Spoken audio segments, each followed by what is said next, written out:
آج کی رات وہ بابرکت ترین رات ہے کہ جسے پروردگار عالم نے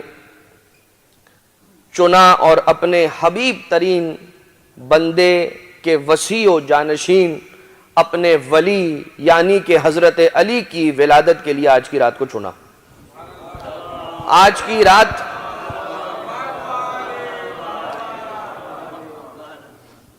اور جیسے ہی ولا کا فرش سج گیا، علی کی ولایت کے پروانے اس شمع کے گرد آ کر جمع ہو گئے کہ جو نور ہدایت، نور ایمان کی تازگی دلوں کو فراہم کیا کرتا ہے۔ عزیزان محترم، یقین جانیے گا جتنا شکر کیا جائے حق شکر ادا نہیں ہو سکتا کہ اس نے ہمیں پاکیزہ ترین بندوں کا ذکر اپنی زبان پر لانے کی اجازت دے رکھی ہے۔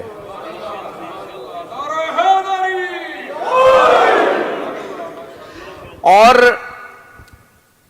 میں آپ کی خدمت میں کیا عرض کروں، آج کی رات بھی جشن منا رہی ہے، اس وقت میں وقت بھی جشن منا رہا ہے، ملائکہ کی صفوں میں خوشیاں ہیں، زمین و آسمان، فضاؤں میں، افق میں جو کچھ پایا جاتا ہے مخلوق خدا کے عنوان سے، ہر مخلوق خدا آج کی رات خوش ہے۔ اور ہم اور آپ بھی خوشی منانے کے لیے آ گئے تاکہ اس اجر رسالت کو ادا کر سکیں کہ جو مودت قربا کی شکل میں اللہ نے ہمارے اور آپ پر فرض کر رکھا ہے۔ یہ وہ رات ہے کہ جس رات بنت اسد کے گھر میں خوشی ہے، جس رات ابو طالب کے دل کو مسرت عنایت ہو رہی ہے۔ یہ کیسے ہو سکتا ہے کہ اہل بیت کے گھر میں خوشی ہو، اہل بیت کے ماننے والوں کے گھر میں خوشی نہ ہو؟ یہ کیسے ہو سکتا ہے کہ وہ موالیان حیدر کرار کہ جن کی اپنی کوئی خوشی نہیں، جن کا اپنا کوئی غم نہیں، جب اہل بیت خوش ہو جاتے ہیں ہم اپنے غم کو بھلا کر ان کی خوشی میں خوش ہو جاتے ہیں، جب ان کے گھر میں غم ہوتا ہے ہماری کوئی خوشی نہیں، اپنی خوشی کو بھول جاتے ہیں، ان کے غم میں غمگین ہو جاتے ہیں۔ یہ پاک طینت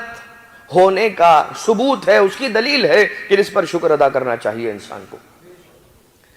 جس آیہ وافید آیہ کی تلاوت کا شرف حاصل کیا گیا اس کی جانب تو انشاءاللہ ہم آئیں گے، مگر ابتدا میں پہلا جملہ آپ کی خدمت میں عرض کرنا چاہوں گا کہ اللہ نے اس کائنات کے اندر ان گنت نعمتوں کو خلق فرمایا۔ سب سے پہلی نعمت جو اللہ نے انسان کو عطا کی، نعمت وجود سے سرفراز فرمایا۔ ایسی نعمت ہے وجود کہ آپ پوچھ لیجئے کسی سے بھی جا کر جو یہ کہتے ہیں کہ اللہ کو کیا ضرورت تھی ہمیں خلق کرنے کی، تو اگر آپ اسی سے جا کر یہ کہیں کہ آپ کیا چاہیں گے کہ اسی وقت اللہ آپ کی روح قبض کر دے، آپ کو موت دے دے، وہ کہے گا نہیں میں مرنا نہیں چاہتا۔ اس کے معنی یہ ہوئے کہ وجود کو پسند کرتا ہے۔ انسان کی فطرت کی یہ آواز ہے کہ وجود نعمت ہے، اس کا چھن جانا مصیبت ہے۔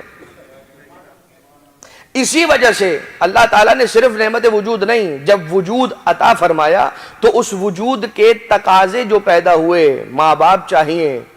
ماں شفقت کرنے کے لیے، باپ پالنے کے لیے، یہ جو ساری کی ساری اللہ نے اسباب کی دنیا سجائی ہے، وہ ساری کی ساری دنیا اس ایک مولود، اس ایک وجود کی خدمت کے اندر مصروف ہو جاتی ہے جیسے ہی وہ وجود اس دنیا کے اندر آتا ہے۔ اور اللہ نے ہدایت کا انتظام بھی کر رکھا ہے، جو اس دنیا کے اندر آتا ہے اللہ نے اسے ہدایت سے خالی نہیں چھوڑا۔ تو ماں باپ ایک نعمت، علم ایک نعمت، امام ایک نعمت، ہدایت ایک نعمت، آب و ہوا ایک نعمت، سانس لینے کے لیے آکسیجن ایک نعمت، رزق ایک نعمت، پانی ایک نعمت، خوش نظر نظارے یہ نعمت۔ لیکن عزیزان محترم، بہت ساری نعمتیں ایسی ہیں کہ جو پروردگار عالم نے تکرار کے ساتھ خلق فرمائی ہیں۔ پہاڑ اللہ نے بہت سارے بنائے ہیں، نہریں اللہ نے بہت ساری جاری کی ہیں، کائنات میں کچھ ایسی نعمتیں ہیں کہ جن نعمتوں کو پروردگار عالم نے ایک مرتبہ خلق فرمایا۔ ویسی دنیا کے اندر ایک کے علاوہ اور دوسری ویسی نعمت نہیں ہے۔ انمول نعمتیں کچھ، ان میں سے ایک نعمت علی ابن ابی طالب علیہ السلام کی نعمت ہے. اور وہ جملہ جو آپ کی خدمت میں عرض کرنا چاہتا ہوں، وہ جملہ یہ ہے کہ اللہ نے اس کائنات کے اندر فقط ایک علی خلق کیا تھا، اور وہ ایک علی ہمارے اور آپ کے حصے میں آیا ہے.